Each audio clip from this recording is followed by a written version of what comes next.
Good morning, good afternoon, good evening. Welcome to another episode of The Blackest Furnace with me, Robert. With me, Pete. Man like Mo, we out here. Yeah? We out here. Happy Good Friday and happy Easter in advance to all you guys. By the time you listen to this, Easter eggs will be half priced and I will have bought them all. Mm. I was talking about buying Easter eggs on Sunday. That's what you're talking about. You have to wait until they're down to 50p. Then you buy all of them. Do you know I'm actually going to go get Easter eggs on Saturday? Why? That's you when got I have kids? my eldest.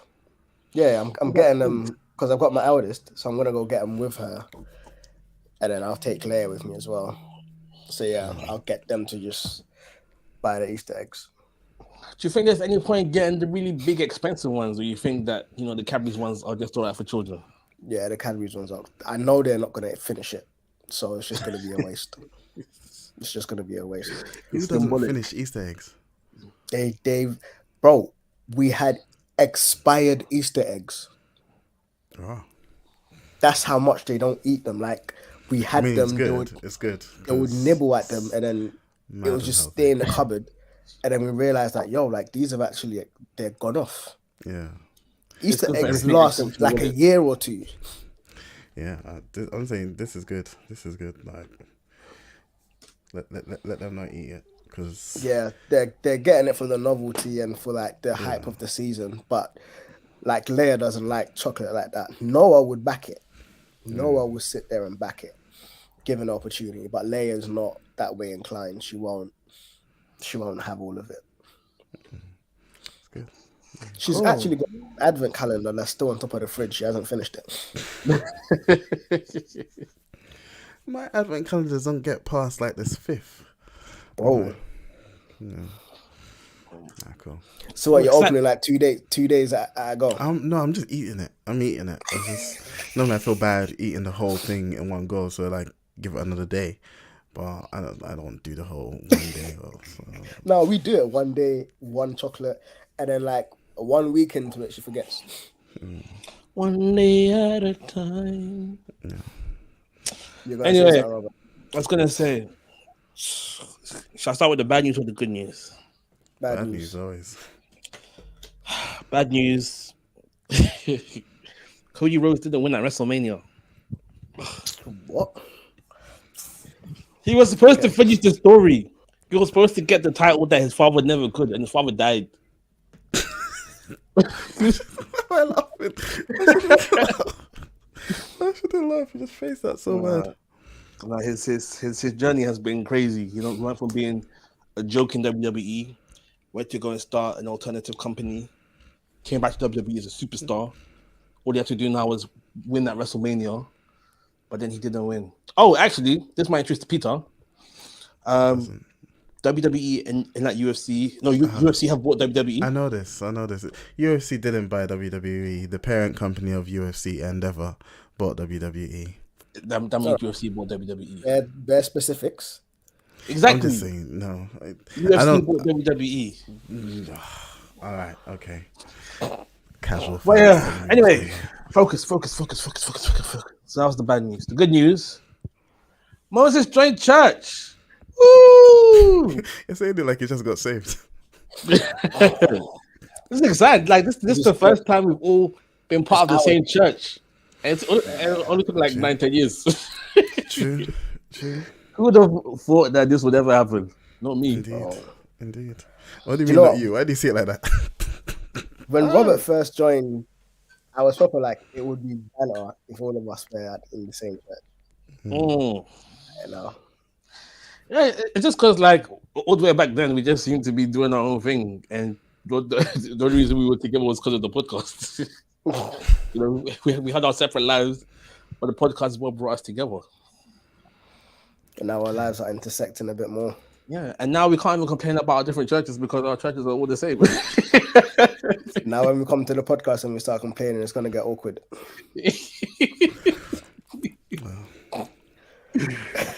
So we'll just give our gripes to Peter. Peter can take it to leadership. And it's mad, yeah, because if anyone watches it, then they will know who we're talking about.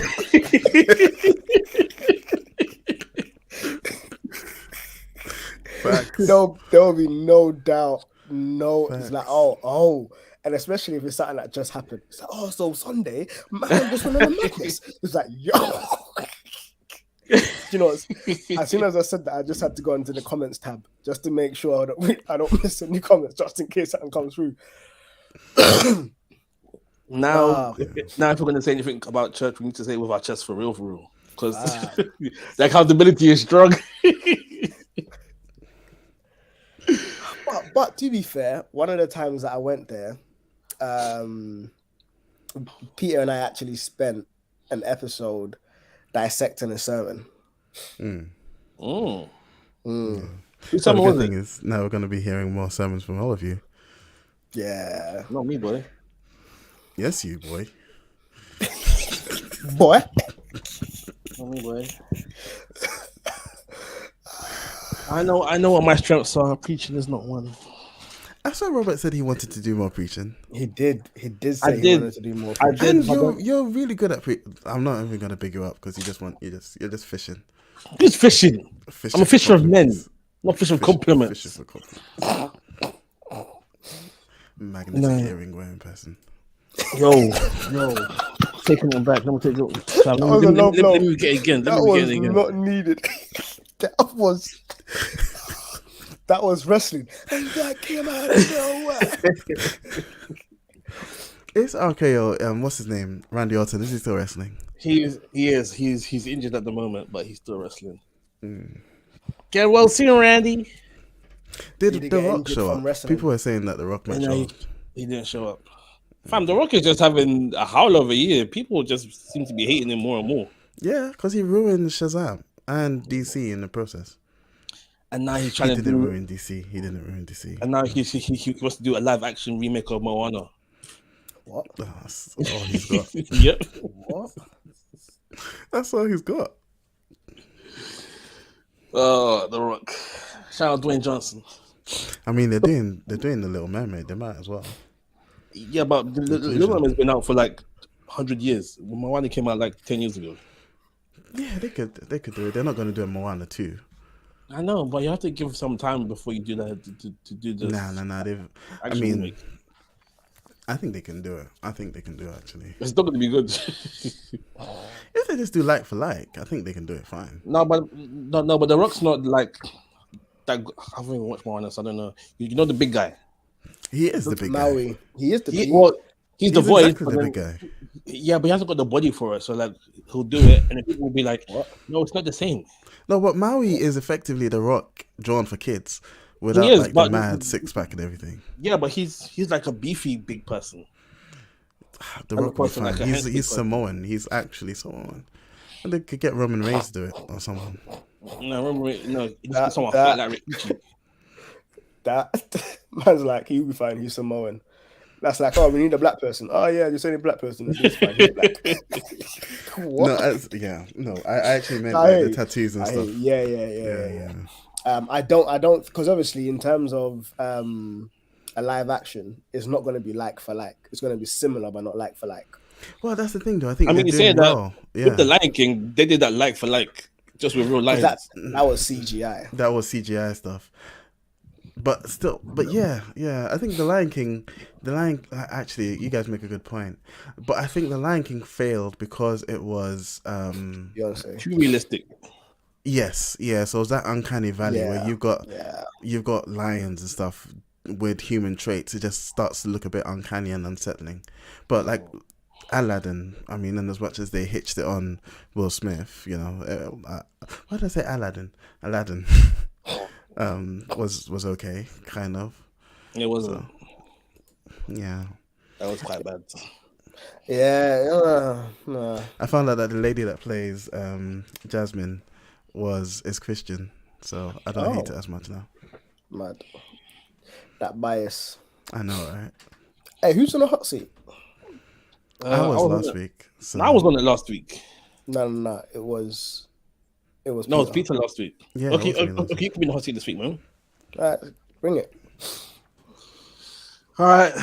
I've got a question. But man brought his purple book, you know. I'm about to say folder. This guy's jotting. Hey, you know what? I'm gonna start jotting down. Sorry, not sorry questions during sermons now. Not even. No, I just take notes, so it makes editing easier. Do you know what? Yeah, I'm actually start doing that. I'm gonna start putting the questions to people's sermons and sorry, not sorry now. You might as well. And you man will know exactly whose sermon that is. And then it'll be a critique of the sermon, an indirect critique of the sermon. I mean, for the most part, I would like to think people wouldn't be offended by that, because I think we have a culture of, you know, that being well, not critiquing per se, but I've definitely gone and said some stuff that would otherwise make people upset. So, Oh, okay, that's good. no. But anyway, yeah. So Mo, Yes, sir. I picked Alpha as my highlight because I've been hearing a lot about alpha male, sigma male, beta male, simp, all this nonsense. In Oh yeah, manosphere. fam, we didn't talk about it. Top Top G. G is free. He's free. Out. He's He's producing bus case. What? out. Yeah. He's out. Oh well, he's under house arrest, but House arrest. he's free.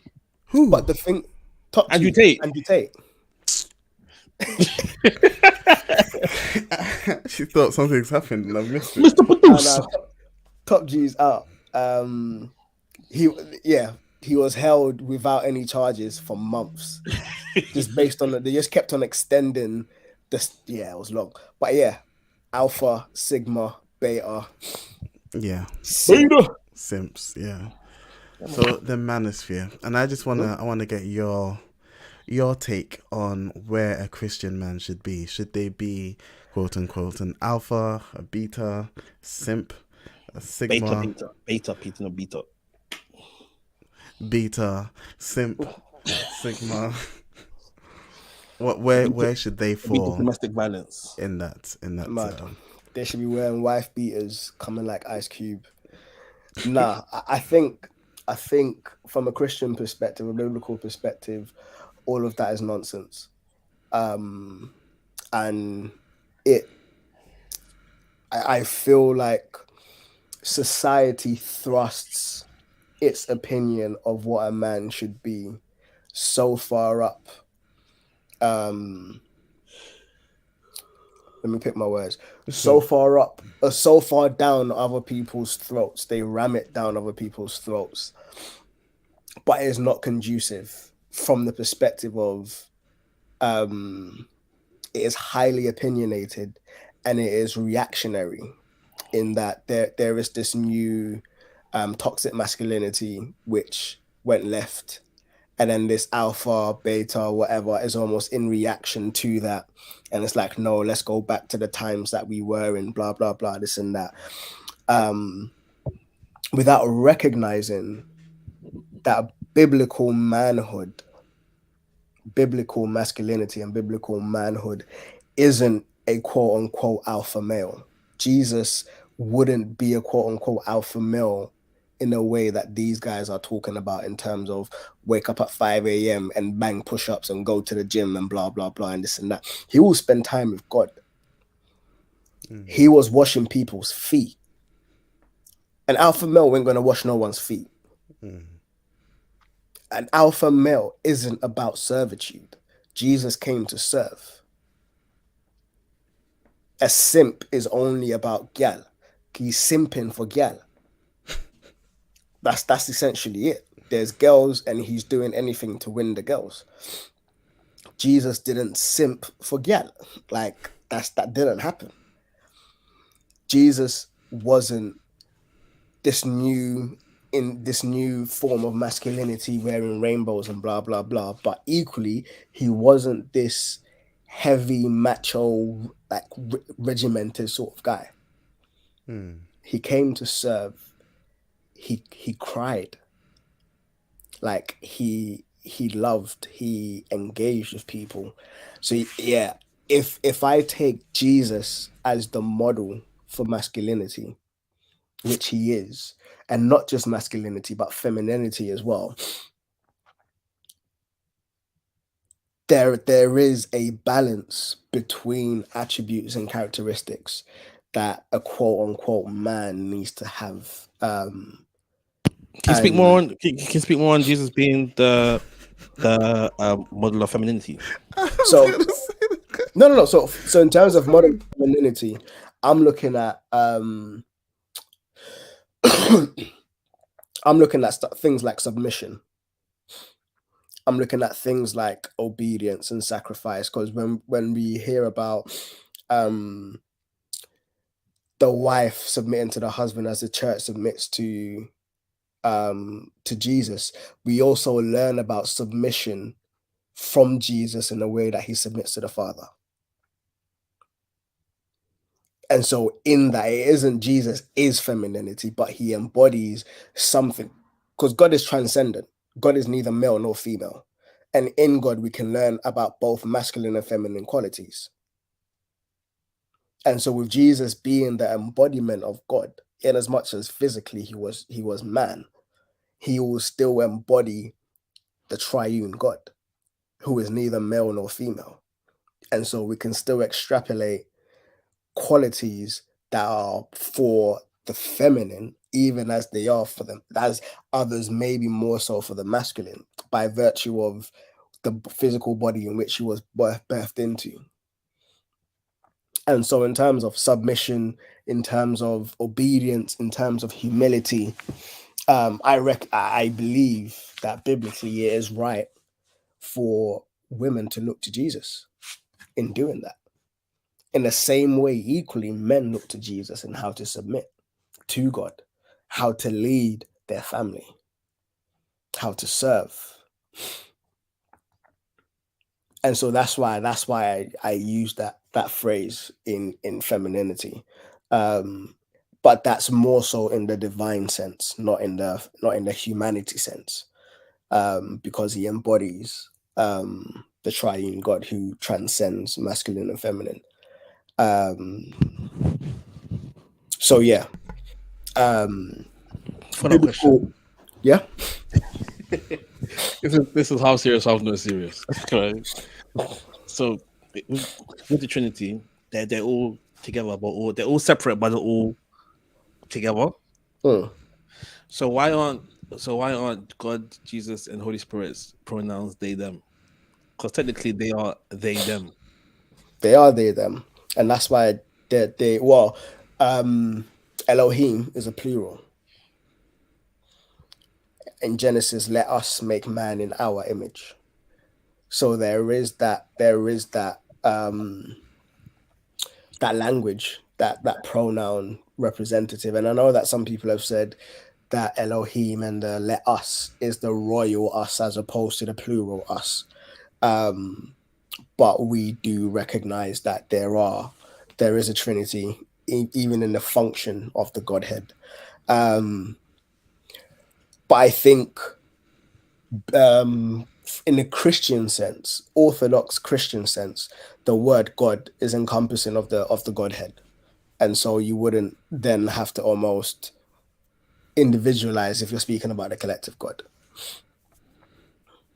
So some people will say God's self. Yeah.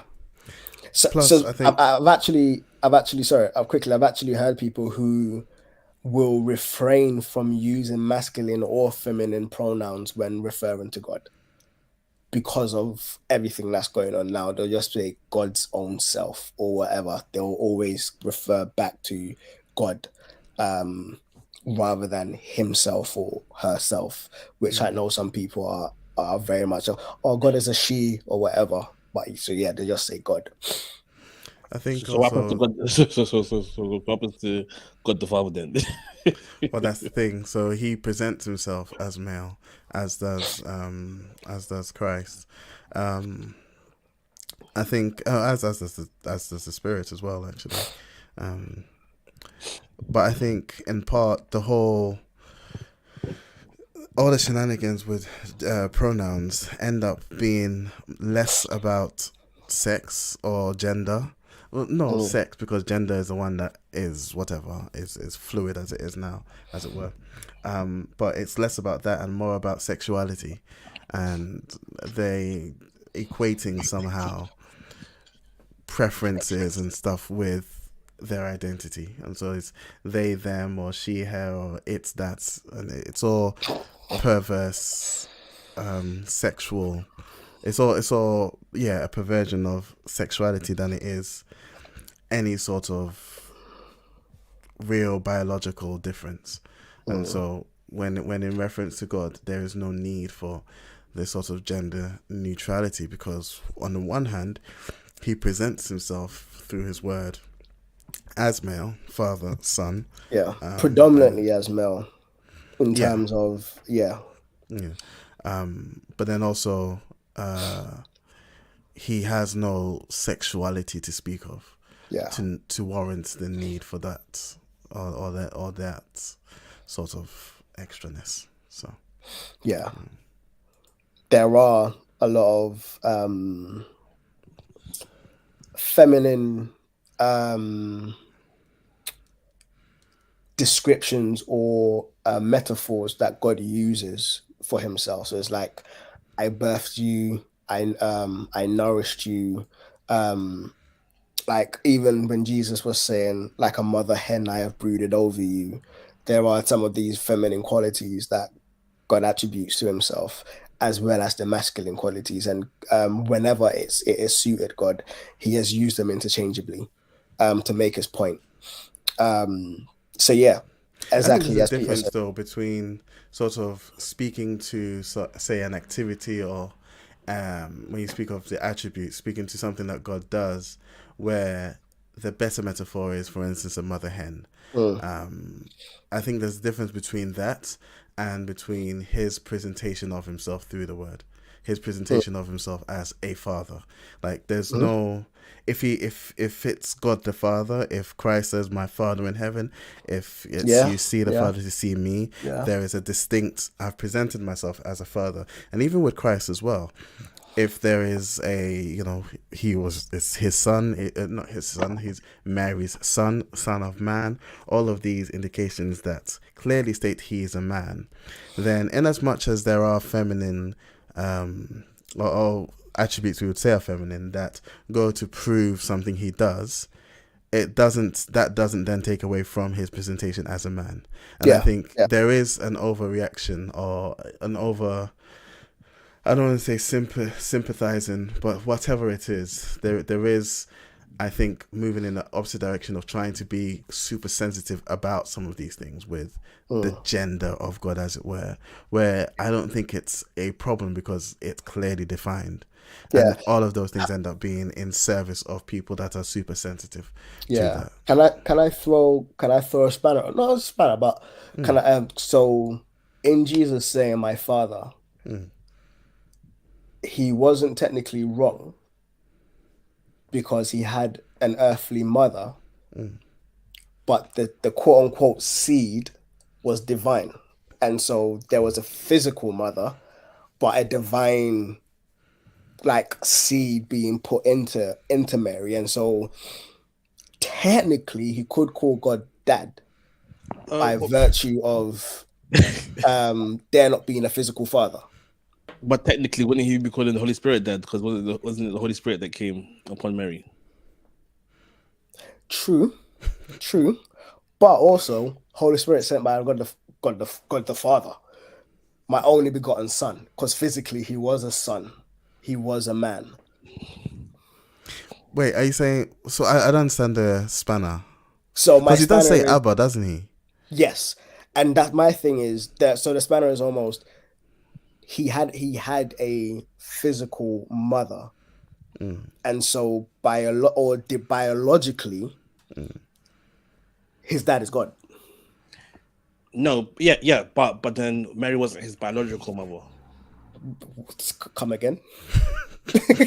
No, because the didn't. Hold on. No, the Spirit came upon Mary and became pregnant. So she's his biological mother. She carried him. She carried him, but it's not her wasn't DNA her ovary inside Jesus. Yeah, that's It one. wasn't. That's Wait, one it part of wasn't her the. ovary. That's one part of the argument. Yeah, that it wasn't her ovary. It wasn't her egg. It Yeah. was like a holy egg. Nah, I can't hold on to that. But if you Because it can't was hold on to that, then you're suggesting there was a divine sperm. Yeah. The Holy Spirit will If God is only overshadow half God, you. then No. The Holy Spirit interesting. will overshadow you and you will be with child. There wasn't intercourse, but there was divine insemination. The seed was placed in. That holy That's why I disagree. So basically, That's holy. wait. So basically, are we saying essentially Mary was a surrogate mother? She just had an Effectively. embryo placed into her to Yeah. incubate for 9 months. That's what I think. That's what I think. Nah. Because Oh, no, because but- I don't think it needs to be the biological process. Because if that was the case, then it needs to be a male. Otherwise, I don't think it has to be that biological process of insemination. I think you were the vessel. There was a child placed within you that then from that point on was human. I don't think Mary contributed DNA. And I think the problem with if Mary gives DNA, like, can a holy sperm be with an unholy egg? Surely the holiness of the sperm would destroy the egg because of its unholiness. But how can he be fully man? In the same way that a virgin can get fully pregnant. Touche. No. But no, I joke. But actually, this is a big debate. Like, this is an ongoing debate, and I don't think I have the answer. Just there's an answer that makes sense in my head, and clearly there's an answer that makes sense in you guys. Because my thing obviously is like, because in the genealogies and stuff, the genealogy that follows Mary being the incubator, based on essentially she's an incubator. She's like when a hen produces a chicken and an egg, and the egg is placed into an incubator. Yeah. And the incubator just takes care of the chicken and the egg. So essentially, Mary was an incubator where God placed himself into Mary as a fetus. Yeah. And it's like, incubate me for 9 months and birth me. Where I almost perceive the natural biological process being like taking place. I haven't given it that much thought, but it's like the actual biological process taking place, in that there was fertilization that happened. And Mary's egg, and so when he was born of a woman, taken Because I've also thought, I mean, I don't know where you guys stand on original sin, because that's up for debate as well.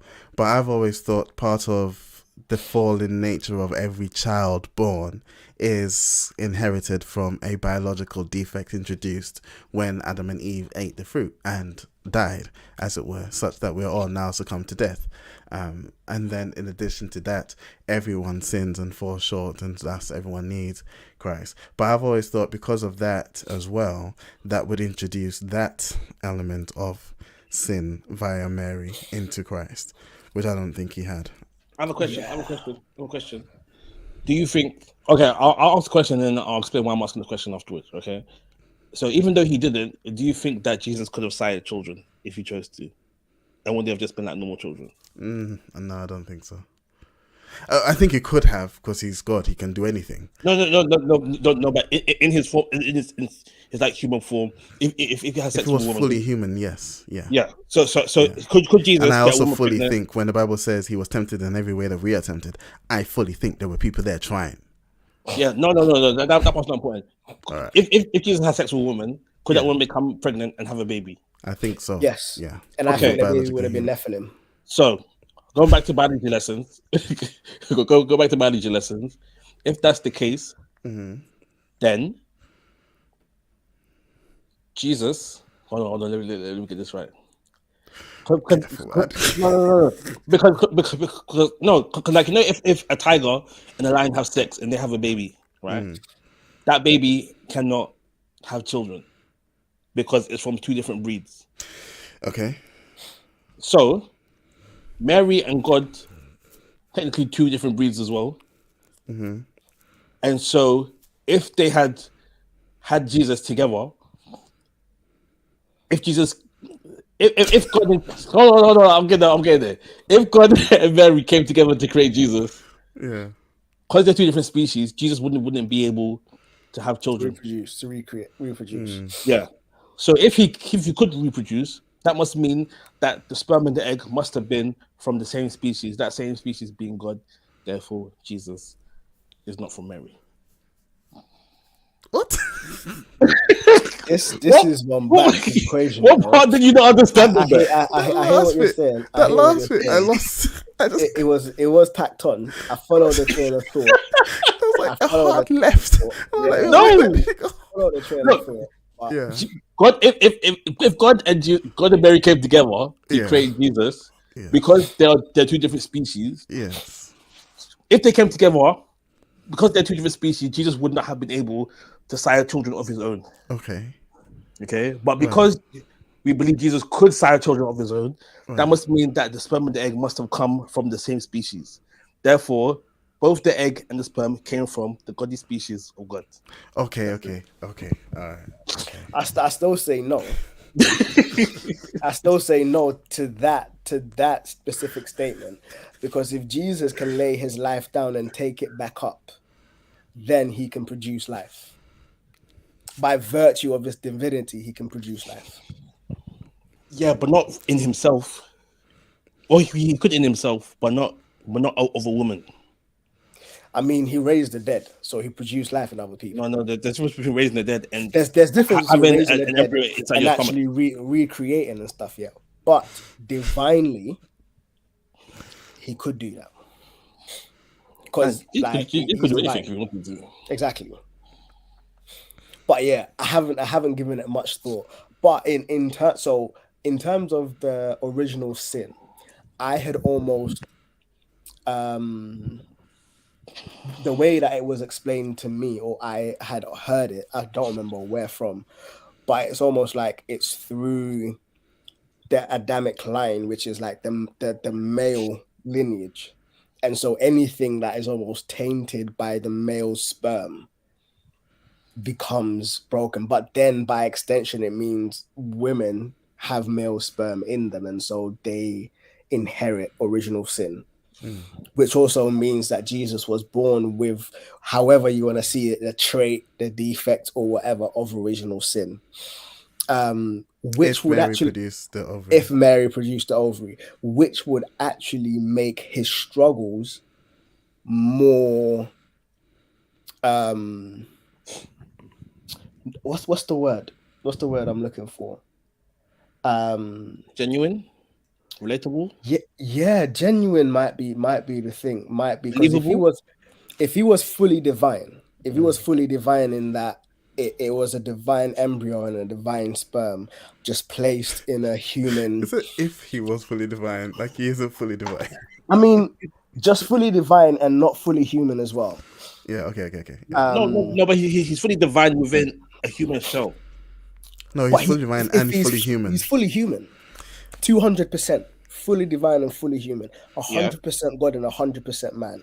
But if he's 100% man without original sin and without the defects, then he didn't really face the temptations that we did because he's apart from it.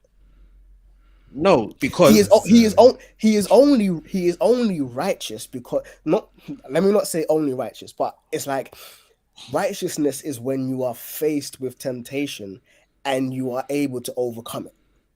Yeah. But if you are fully divine and you do not face temptation, then you haven't overcome it.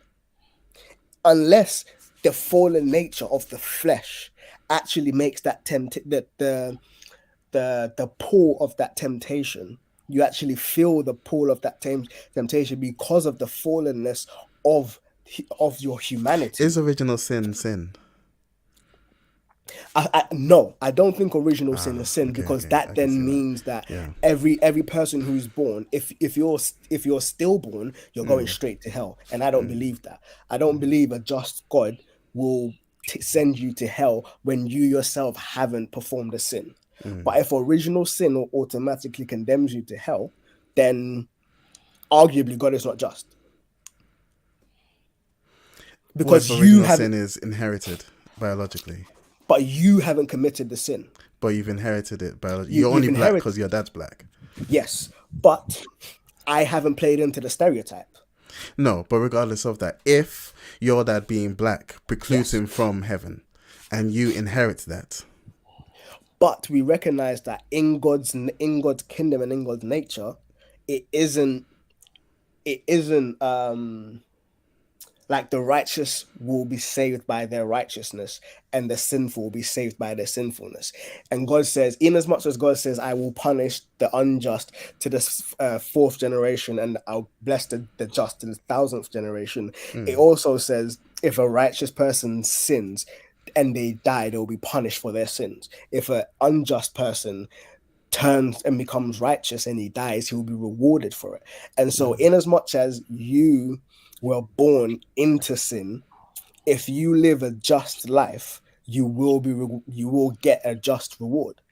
unless And your so, righteousness is then still like filthy yes, rags. So, yes, so I'm playing devil's advocate a little bit because I see there's so many different arguments here that we're actually playing into. There is the whole, if original sin isn't sin, or if original sin is sin, then babies go to hell, and no one wants to agree with that. yeah. I But don't then there's believe also babies go to hell. there's also then the age of accountability Yeah. that then addresses that, such that okay, babies aren't going to hell, but then there's still sin present, if that makes sense. Yes, So there's all these different ways way of that I thinking that have understand addressed. original sin, and this may be helpful. The way that I have understood, Robert's tapped out.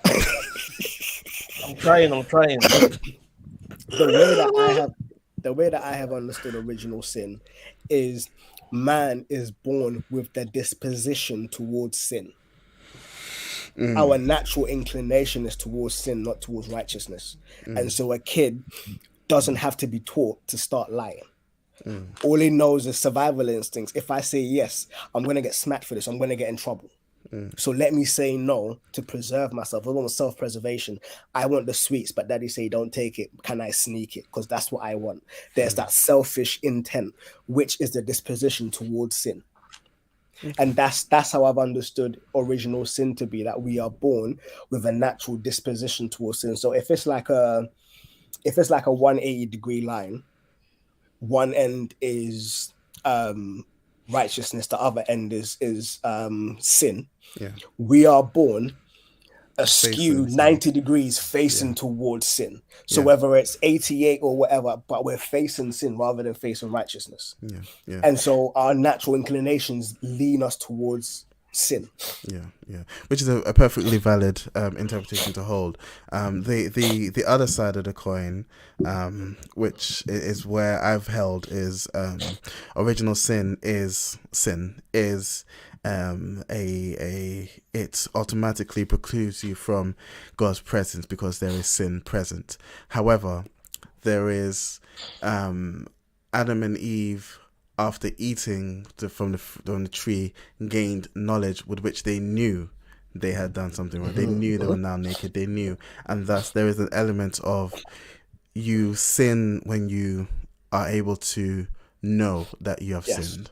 And so that's where that age of accountability comes in, where up until you are held or you are capable of knowing wrong from right, which was what the state Adam and Eve were in, up until that point you aren't dead. Even though there's original sin present, up until that point, that original sin can be ignored, or however God wants to do it, such that again, to help me sleep at night, I'm not thinking babies are going to hell.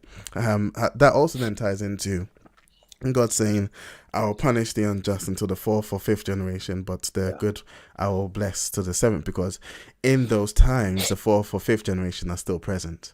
They were probably still present. They're probably still participants in that sin. Thus, God is actually punishing everyone that was kind of part of it, participate in that, yeah. as opposed to in the demonstration of how much more he seems to want to do good is, I'll bless you generations, and that blessing will then affect people that you have never seen. Whereas the punishment is for, it seems, all those that are present and participant in that sin. And so that's the alternative view. I'm sure there's like thousands others. Probably. I don't think any are more right or more wrong than the other. I think we'll find out when we get there. Unless you're a Jehovah's Witness. In which case, you're hoping that you're just part of 144,000. And I do think it's almost like the elephant in the room sort of argument, where as humans we're blind and we're holding on to different parts of the elephant, and we're just like, no, the truth is this, when we're only holding on to the leg or the trunk or the tusk or whatever.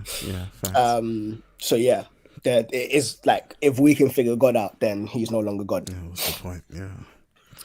So yeah, that's my view has been original sin being almost a disposition and age of accountability. So it ties in with yours, because we still sin, even at a young age, before we recognize it as being evil.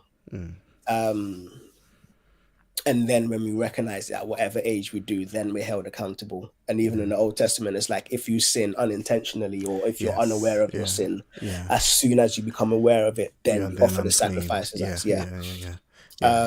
So yeah, that's sort of kind of held on to it, to be like, okay, cool.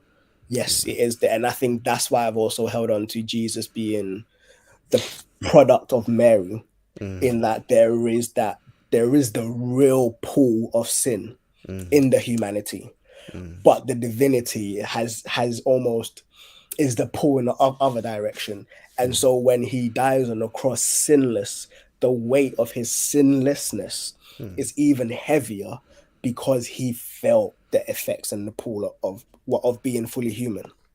I don't see his, so again, just furthering the point, the other side of that, and I completely hear what you're saying, and again, I don't think any of these views are catastrophic in terms of faith. In terms of at the end of the day, we all recognize we need Christ anyway, so that's this ends up being extra. But I don't think that if Mary didn't produce the egg, that precluded Christ from real temptation, or from real feeling the weight of sin, especially as if he was fully human and fully God. I think we all agree on that aspect of things. We're already talking about a miracle. We're already talking about something that defies any sort of biological or scientific logic anyway. But I do know that, I definitely do believe that he felt and was just as much capable of sin as a human being, probably of more sin also as God, but then lived a life that was sinless, and then made it all amazing. And I definitely agree with that, in that the temptations after the fast, I mean, any of us could have bowed our knee or whatever, and it wouldn't have had an equal impact as Jesus doing it. Absolutely. And with Hebrews saying he's a high priest that has been tempted in every way that we have been, to me indicates that he felt the fullness of the temptation, the full pool of it and stuff like that. So and if I can just say something for the listeners as well, I think where like what you just pointed out there, the Bible says he was tempted in every way we were, and he felt the full pull.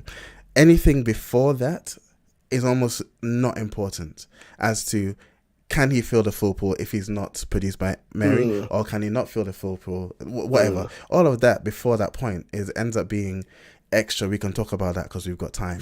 The Bible says he was tempted in every way, and so then it's like our views have to bend to what the Bible says, and I think that's a good thing for sort of biblical discourse. At the end of the day, there are certain things that we should be able to, once we hold that as true, recognize everything else ends up being fluff. On top of things. Essentially. So, Someone wake Robert up. I'm here. 45 minutes deep, Hey, 5 minutes deep. So first, sorry question. Yeah, you know what?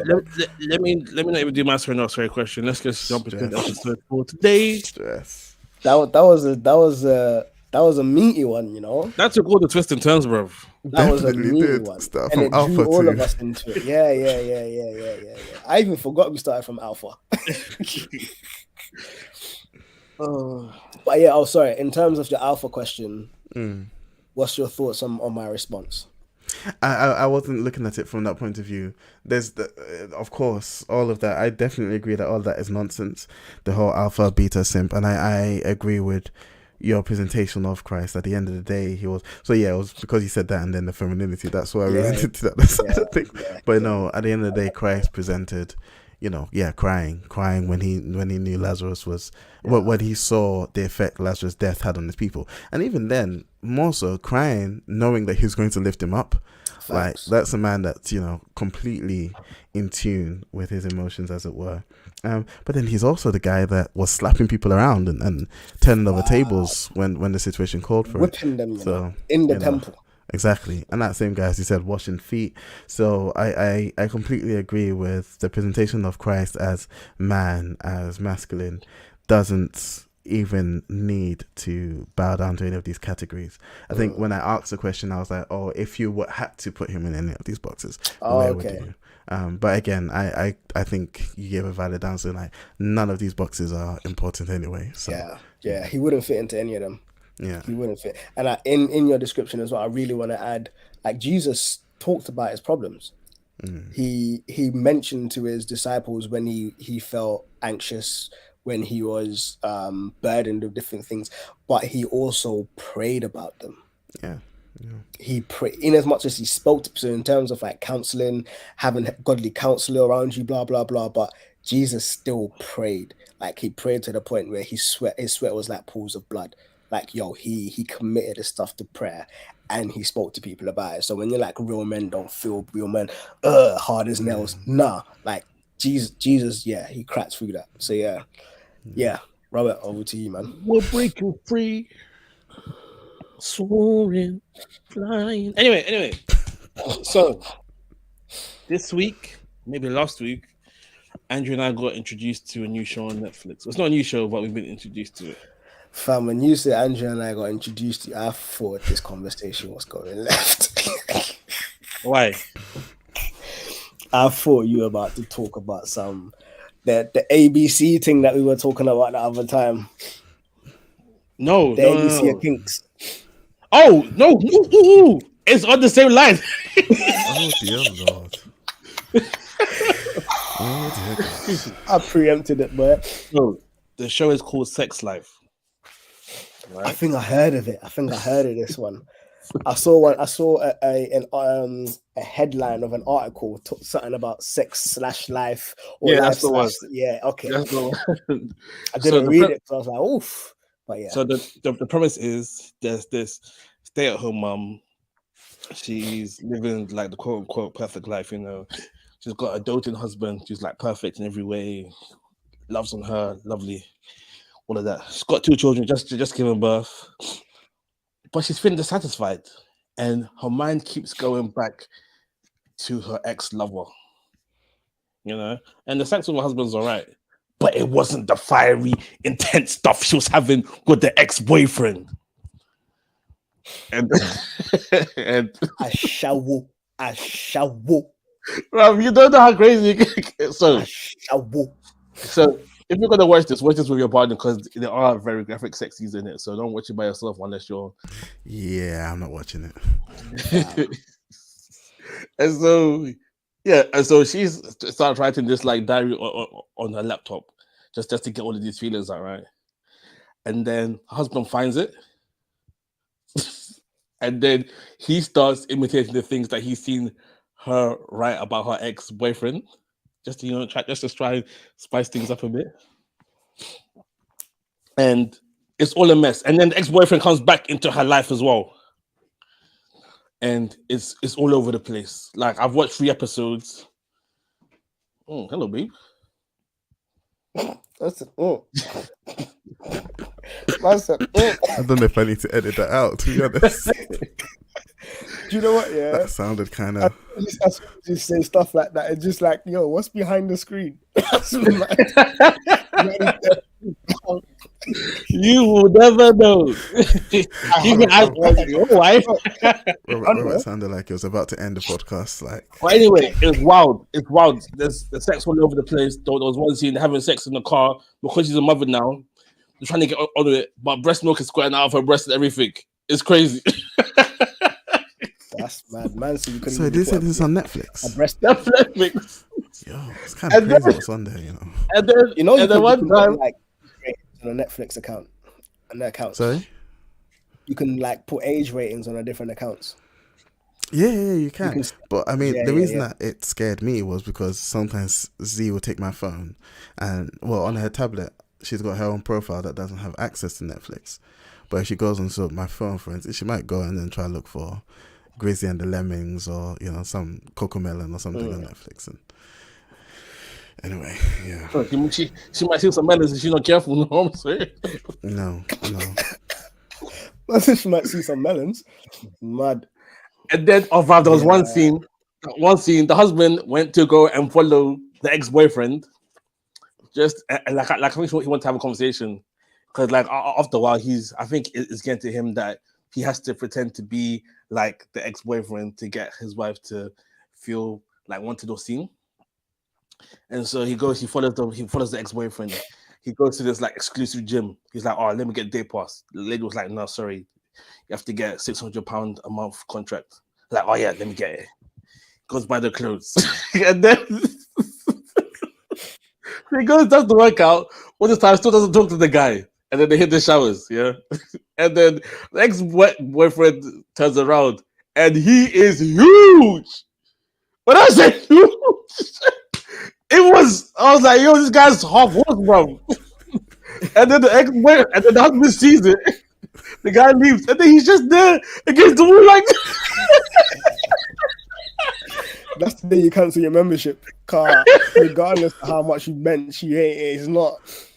Rob, I was like, "Yo, that thing is." It was like Wait, but you guys get a sense of the size from the They show? showed the whole thing, Really? the whole thing, Oh gosh. and like how people joke about having a third leg. This guy had a third leg, bro. That looked like it would do internal damage, bro. Crazy. It was, it was wild. Anyway, so we got put onto the show by another couple. So like as we go through the episodes, we're like discussing like discussing it from like a marital perspective on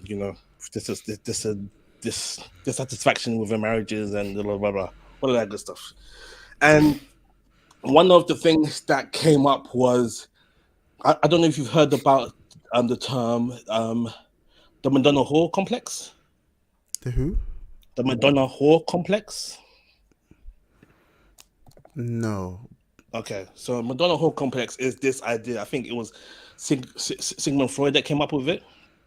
Is the idea where there are men who can only ever see their wives as the Madonna, like the mother of their children, and if they see them in that light, then they can't see them as A sexual object. A sexual object. And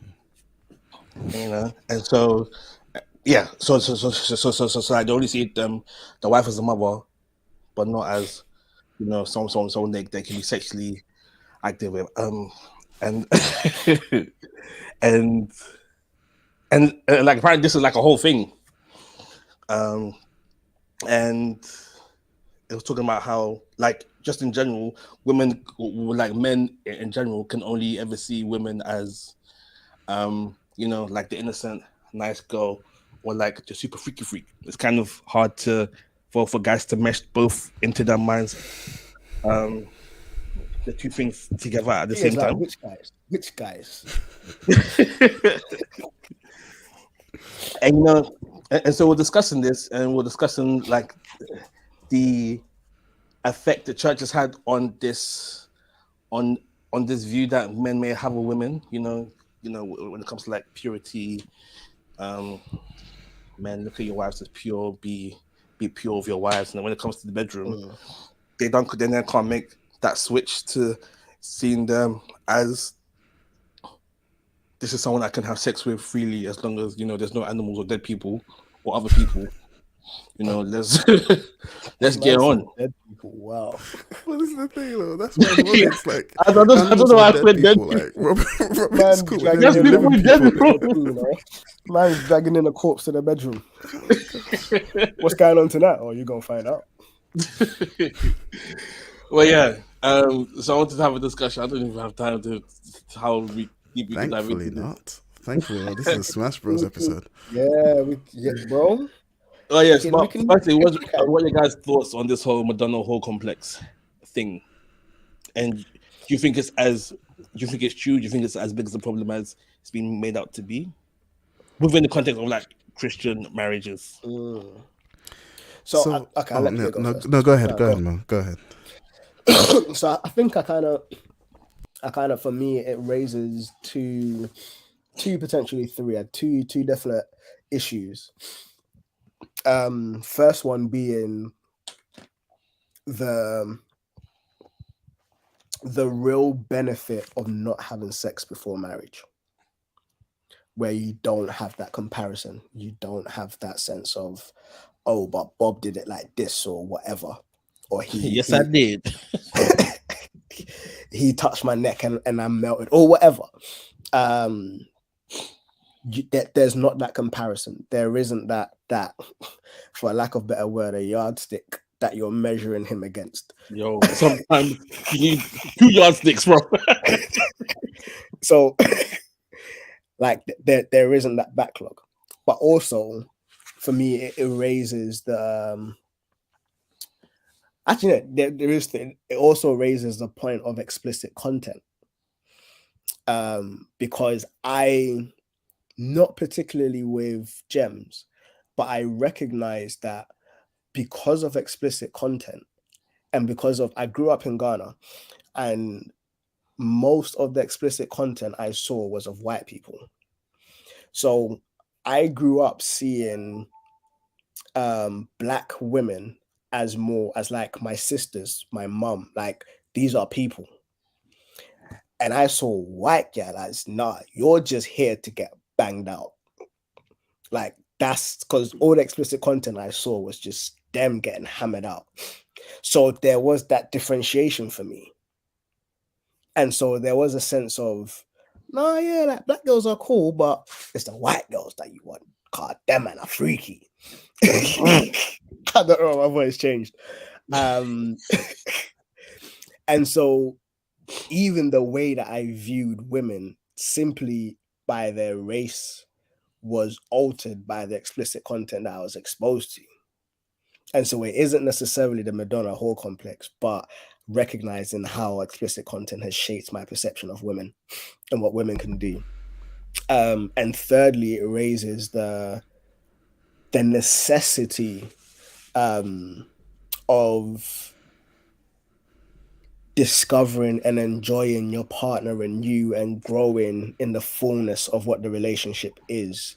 So it's like communication, like integrating your lives, whether emotionally, physically, sexually, spiritually, really integrating your lives as you grow in your marriage, to ensure that even if it's a case of now that we've had kids, for the woman, her body has changed slightly and she doesn't quite enjoy how you guys were intimate before. She would like to explore it differently.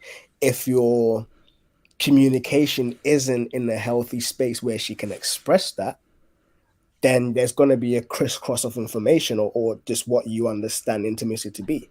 And then there'll be a widening gap. And so growing with each other as you grow in your marriage is definitely a major key to kind of keep things mutually enjoyable and beneficial. So yeah, those 3 things for me kind of come out immediately.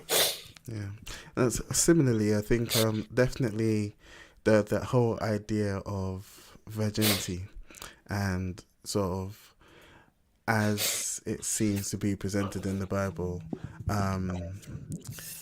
ideally your wife is your first and you are her first sort of idea.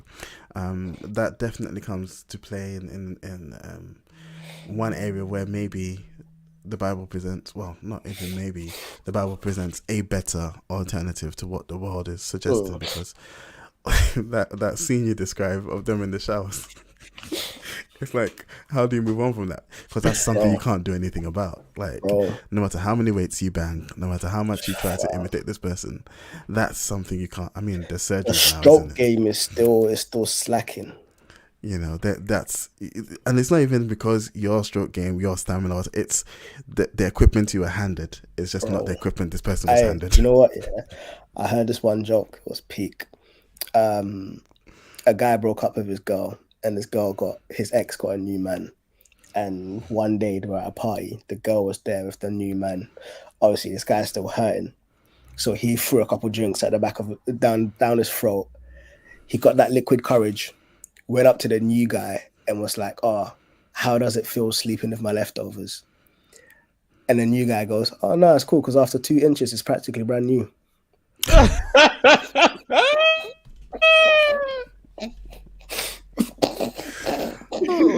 You got slayed.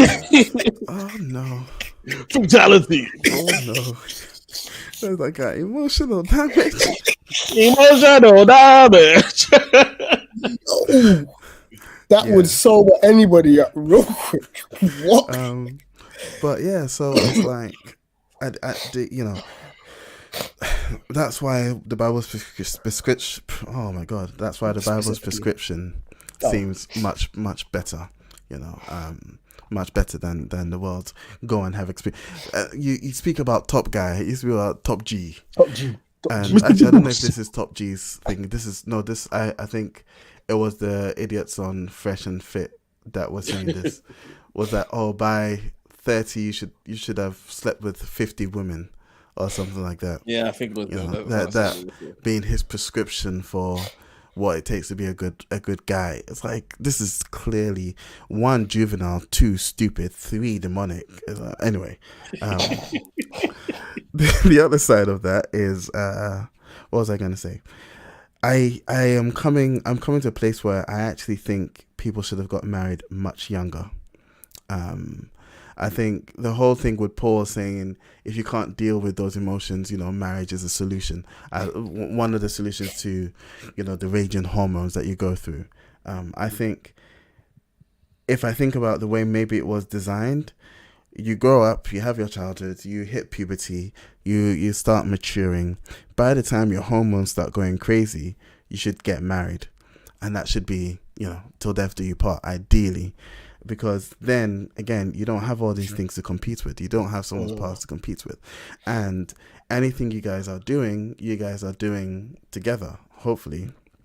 So, as with all things, sex is something that you get better at the more you do it. So if you are literally the best she's ever had and she's the best you ever had, you're both having the best, you know, and there's no need, you know, comparison is a thief of joy or something like that. There's no need to go and then look for something else, you know, and then all these things get removed, or all these problems don't become real things. So yeah, those are the sort of things that came to mind. But this show sounds just wild. Wild.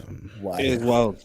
I was gonna say as well, especially from the chat. I do, and again, this is like speculation, observation type stuff. But I feel like hookup culture is part of the reason why I'm like pushing marriage back, where there's sexual freedom and like just being promiscuous and stuff. I don't need to settle down, because if I'm horny, I can just hook up with someone and just kind of do what I'm doing and then kind of keep it moving. So I don't need to commit to fulfill the sexual urge. And there's a sense of fear, or what if I make a mistake and blah blah blah, this and that. But what I was gonna say was the purity culture within the church sometimes overemphasizes virginity to the detriment of the glory of God. So your virginity almost becomes an idol, in that you feel like this is what I must keep. My virginity is my purity almost. And that's not the case. That's not the situation. Your virginity isn't your purity. Jesus is your purity. And arguably your virginity is for your own benefit, bro. Like, it's for you, so you don't go through all of these problems. And it's also a way everything that we do is a response of gratitude to what God has done for us. And yeah, your virginity is definitely something that is more of a benefit for you as opposed to God is pleased with it. Because yeah, you get into a relationship as a virgin, hopefully both of you are virgins, then as we've said, it's you two building your sexual experience with each other. But if you're not, then you're coming with a whole load of sexual baggage. You could have an STD you don't even know about. Yeah. And I mean, that extends to everything: emotional, sort of maturing, building things together as a unit. Like, there's so much more oneness that can be attained if you guys get there together, as opposed to now they're looking for a high value man that has everything, and they can just come and sit and be one of many sister wives. But yeah, these times all they bring is an OnlyFans account. They don't bring anything to the table because they are the table. And the chair. That's what they be saying. That's what they be saying. That's what they be saying. Literally. That makes no sense whatsoever. But it sounds deep. The imagery is deep. Oh, yeah. So, what would you guys, or what advice would you guys give to anyone who feels like they're stuck in this thing where they can't see their wives as, or even their husbands as an object for their sexual desires to be directed towards? The other thing I was going to say there with the whole Madonna whore complex was people the presumption that the church, well, not the presumption, an error I think the church has made has been sort of cordoning off anything to do with sex as sort of taboo and not one, and that's, you know, in part the purity culture. All of that is all, I think, symptoms of that, because I mean, Song of Solomon doesn't sound like a not sort of freaky person, or doesn't sound not freaky. You know, the things they're talking about there. So there's definitely an aspect of get freaky with you. There's definitely an aspect of marriage that the church should be presenting that is also, no, you guys should get, you know, this should be your everything. And again, if you haven't had all these escapades before and this is your first time, then, you know, I don't think that would be as much a problem, because, you know, this is all you got, so it has to be both. Do you know what? Yeah, even like, we don't even need to dip into Song of Solomon's, like Proverbs. I think it's Proverbs 5. It's like, don't go drinking from every sister. Drink deep from your own. Enjoy the wife of your youth. And I think that even speaks to what you were speaking about. The wife of your youth. And it's just like, yo, drink deep. It's like, bro, enjoy it. Enjoy it. In terms of people that might be struggling with it, I mean, all these things said, the reality of the situation is very few of us get to do things that way. The prayer is that the next generation would be better. We're raising people that would be better. That's definitely the prayer. But if you're in that position, I think articulating it, as Mo, you said, sort of the communication is important. But then also, I think praying about it, because the way you see your wife or the way you see your spouse can very much be something that the spirit can influence, and that the spirit needs to influence, especially if you aren't able to see them both as your mother and as your sexual. No, not your mother. The mother of your children. Bear incest. The mother of your children. And your sexual partner. I think you definitely need to pray about it, and then you need to articulate it. Whether that's communicating it to, I don't know if it's communicating it to your spouse, just being honest and transparent. Of course, making sure that the relationship is in a place to handle that. And picking your words right. It's like, now that I've had kids, well. I don't find you attractive. I saw the baby's head pop out of you, and then it was slap yourself if you want to say that, because no, either that or articulating it to like a trusted pastor or therapist or someone that can help walk you through it, because your partner definitely has to be both things for you.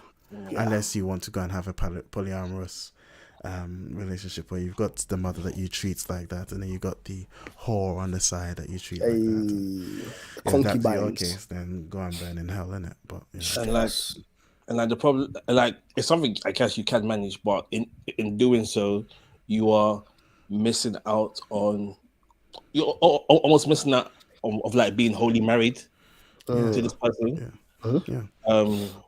If you've sectioned off this part, then you're not allowing yourself to see or experience your spouse The fullness of the marriage. Yeah.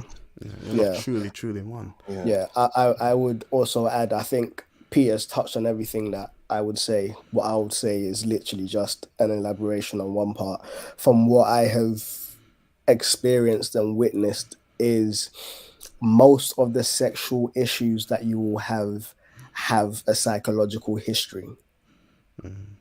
And so if there are certain things you don't want to do, or there's certain things that you can't get out of your head, there is a psychological history there. And so I would definitely encourage therapy in actually sifting through these things. I feel like I'm such an advocate for therapy at the moment, because you may have had an experience with your mum, or have observed something between your mum and your dad that has left you with that image or whatever. I don't know. But almost likely there is an underlying issue that is triggering that perception. And so dealing with that in prayer and therapeutically is definitely the course of action that I would say. In addition, and as you do that, from that space of prayer and therapy, communicating with your spouse much clearer and like where things are at. Because without those two ingredients, I think if you try to communicate to your spouse, you might do more damage than good. When it comes to therapy, would you always suggest a Christian therapist over a non-Christian therapist, or do you think that each has their place? So I think Mo's the expert on this, so I'll let you. Can I go first, and then you can you can sort of close off, because I definitely would say Christian therapist, because I think one thing that for a Christian therapist, because I think one thing that therapy does is definitely helps you go back and uncover unresolved issues and things. But I think something that a non-Christian therapist will lack is the thing at the back of their mind, that in as much as they're going through all of these things, they are dealing with someone that is also a child of God, which carries its own things that affects those things that you're uncovering. So you're going back and you're looking at all these things that might make you feel like I'm not worthy, or might make you feel like how can I change, or might make you feel like, oh, I'm so broken. But then all of those things are still covered by your Christianity, which a non-Christian therapist will not have sight of. Yeah. And so that's why I would always say, if you're going to go for therapy, it should be a Christian therapist. But then I know, that's why I want to drop that in. But yeah, Mo, take it away. I think, take it away. Off the bat, I would like to say, go for a Christian therapist. But in practice, the therapeutic relationship is one that the relationship kind of trumps the background. In that if you're speaking to someone that you can't necessarily vibe with, then you may not be as open and fully present. And so there needs to be some sort of a harmonious relationship between yourself and your therapist. You may have that good relationship with a non-Christian than to a Christian. And so the therapeutic relationship itself is very important to kind of take into consideration. And I have found it so beneficial. So I'm currently in therapy. And I have found it so beneficial, and I'm doing therapy through the NHS. So this is like non-religious. This is just everyone, bro. And I have found it so beneficial to introduce my faith into the therapy session. To actually be like, yo, I'm struggling this week because I am going to preach a sermon and I am feeling X. And then unpacking that in that space. For me personally, it challenged me to almost witness in the middle of my pain and to bring God up and to So when my therapist is like, oh, but this and that, and I was like, yeah, and then like in my faith, I kind of believe this and believe that, and so I am now. And bro, as a therapist, he's being paid. He can't dismiss what man's saying. You need to sit there and hold it. You need to sit there and hold it. You know, like sit here and hold it. And so, yes, sometimes it is beneficial to be able to sit with another Christian who you don't need to unpack certain things. You can just kind of go into it and to just kind of like just unpack it. But what I have also found is, what I found helpful is praying after my therapy sessions. And so there's almost like this dual nature of me speaking to this person, like primarily psychotherapy and stuff like that, and then going into prayer right afterwards. And there's also, I do get the sense of there are many benefits of introducing your faith into a therapy session, even if it isn't a Christian counselor, both for yourself and for the person you're speaking to. And yeah, I am for both. I am for go to a Christian counselor. I have had Christian counseling, and it was weird, and I'm mindful of time, but it was weird when I went for a Christian counselor. There were some doctrinal bumps that I was like, "Yo, bro, nah, let's rewind this. Let's talk about this." And so that almost jolted me out of the therapeutic session, because I'm like, nah, bro, your therapy, your theology is off. I can't move because I'm operating based on this wavelength, and you're not meeting me there. But in like a non-Christian therapy session, there wasn't any of that. Obviously, he may have his perceptions of God or interactions with Christianity, blah blah blah, this and that you may need to meander through, but he's not a Christian, so he's not there paid to disprove that God exists. You just gotta sit there and hold it. So yeah, I found both beneficial, but currently non-Christian, and it's been super beneficial to bring my Christianity into it and giving me space to pray afterwards. So yeah, go however you kind of feel led. There is benefits to both, and I guess it depends on your disposition as a person as well. Yeah. Cool. I think that'd be nice to round up. Yeah. An hour 20 deep. I'll give or take. I was listening to a sermon the other day about the qualities of a holy husband. Got a lot of work to do. One of the things that the guy was talking about was the grass isn't always greener on the other side. It's greener where you water it. So water your wife with your juice. Golden showers. Overflow into her offices. Rivers of living waters.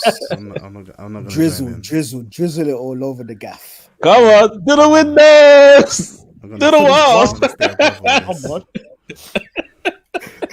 So my hookup is Man of Recaps. It's a YouTube channel, but he does very, very good recaps of stuff. So if you're like me and you haven't got time, but you still want to get some of the stories that some of these things put out, he's got recaps on stuff like the Star Wars films. He's got recaps on various series, Walking Dead, Game of Thrones. You know, instead of wasting part of your life watching these things, just go and watch a recap. You get the full story and all the enjoyment therein with knowing whatever it is that like whoever does. So yeah, go check that out. Man of Recaps on YouTube. My hookup is an album. Yeah, I was gonna go preach a while back, which didn't happen. But as I was prepping for preach, I started listening to the old Shy Lins and them that I was listening to, and it had me feeling mad self-conscious because I remembered how much I used to be in that theological space, but I'm not in that space in terms of study-wise. But then I started listening to my Don propaganda. It's like, yeah. It reminded me that everyone has his own lane. And I was like, yeah, nah, this is good. So my hookup is Propaganda, and the particular album is called Crooked. Okay. Propaganda, Crooked. So yeah. Robert's out here smiling. I don't even want to ask what he's looking at. If you recommend Sex Life, I'm gonna edit it out. Literally. I'm not gonna recommend that. I was told it because I don't know if I have a hookup this week. Sorry, my mind's gone blank. No, actually, no, I don't have a hookup this week. You could hook up your barber, but maybe don't, because of what he's done there. Unfortunately, you don't have a barber to hook up, do you, Peter?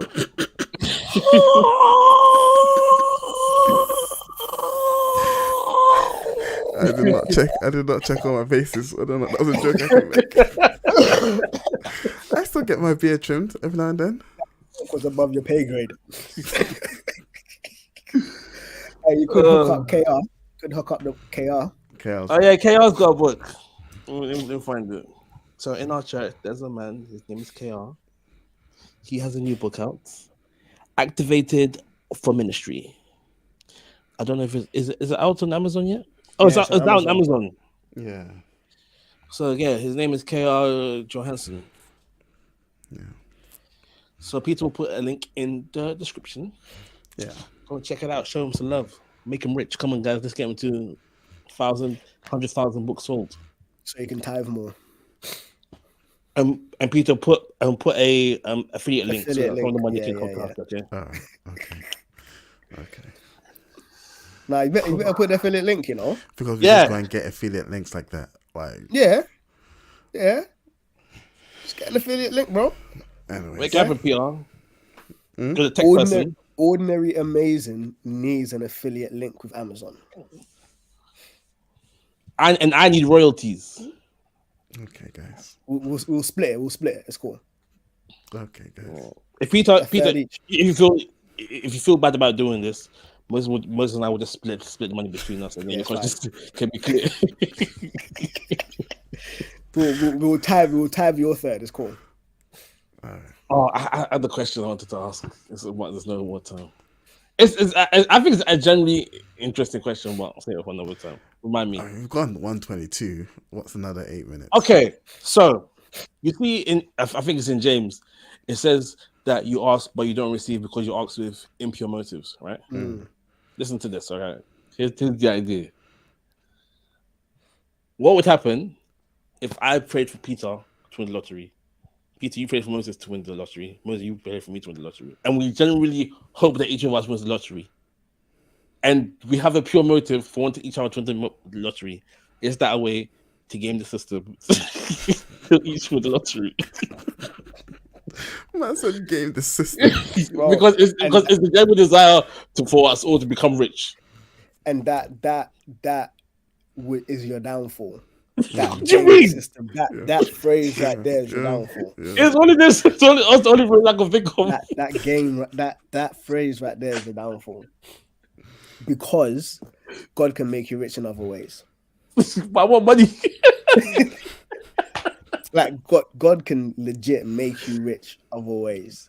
The fruits of your hand, inheritance, all of them things. Obviously, someone's got to die for inheritance. That's peak. But like, there's other ways. And I do think God will be more invested in our stewardship over the abundance. And so how we handle the abundance that he's given us more so than us having the abundance. And so I would perceive, and I could be wrong, I would perceive God almost shaping us to be faithful in little as he's building us up to more, rather than giving us the more and then losing it. And then I mean, he could do that. He's God. He can do whatever he wants. But yeah, I see it as being faithful of a little and then you're given much. So, I mean, you could bang the lottery and that could be the little, and then you can be faithful with that and then it multiplies and you can get more. You could argue it like that. But yeah, I don't think I don't think that would work. I think we should try it and see what happens. There is also the fact that there are other factors to answered prayer. Outside of motive, there is God's will, and whether or not what you're asking for things. So you're praying, even if I hope with all pureness, not trying to game the system, but just hoping that, you know, you guys become rich. But then God is looking at it like, if he gives Robert this money, Robert's going to like turn away from the faith. I won't. I promise. I promise. It's a Like, wrap. for your good, I I'm promise. just gonna keep you broke. So God, please, please. I'm sorry. I'll be good. Bro, it's the prayer in Proverbs 30 that really gets to me, you know. yeah, just enough. Don't make me rich, Just enough. just that I may forget you. Don't make me poor, that I may rob and profane your name. Just give me enough. You know what? I think that verse is missing from the NIV. Well, I see that one. And I hope I never do. Yeah, man. Right, let's round up. Shout out to Rude with intro outro music, Cavleton, Audrey, and Rain's logo. Twitter at The Furnace UK, Instagram at TBS Furnace, email tbsfurnace@hotmail.com, soundcloud.com/The Black no apostrophe, on all good podcasts and websites and apps, The Blacksmith Furnace with an apostrophe, and that's it. So this is The Blacksmith Furnace signing out. Bye.